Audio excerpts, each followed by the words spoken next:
এই শাসনই আমাকে বোধহয় আমাদেরকে বোধহয় মানুষ করেছে।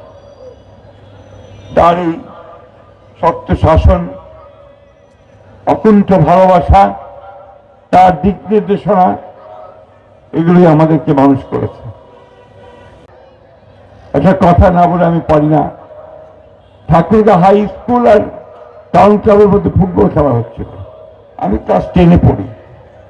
তারা যাহায় ফুটবল খেলায় কিছুক্ষণের মধ্যে মারামারি শুরু হয়ে গেল।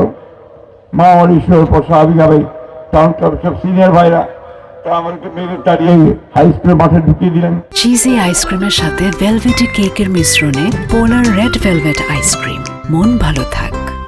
ভালো মার খেয়েছিলাম সেদিন। পরে আমরা তার পরের দিন হরতাল ডাকলাম। আমরা হরতাল থেকে বন্ধ করে পিকেটিং করে স্কুলের সামনে সব গাড়ি ঘোড়া বন্ধ করে দিচ্ছিলাম। আমার আব্বা একটা ছোট্ট গাড়ি ছিল, আপনার ফিয়াট 600। ওই গাড়িতে নিয়ে তিনি পাহারা দিতেন শহর। রোড থেকে লিখে গেছেন যে আমি ওখানে পিকেটিং করছি। রাত্রে যখন বাসায় গেছি, আপনাদের বলতে আমার কোনো দ্বিধা নেই, আমার মাথার চুল ধরে উনি দেয়ালের সঙ্গে ঠুকে দিলেন। এখন ভাবি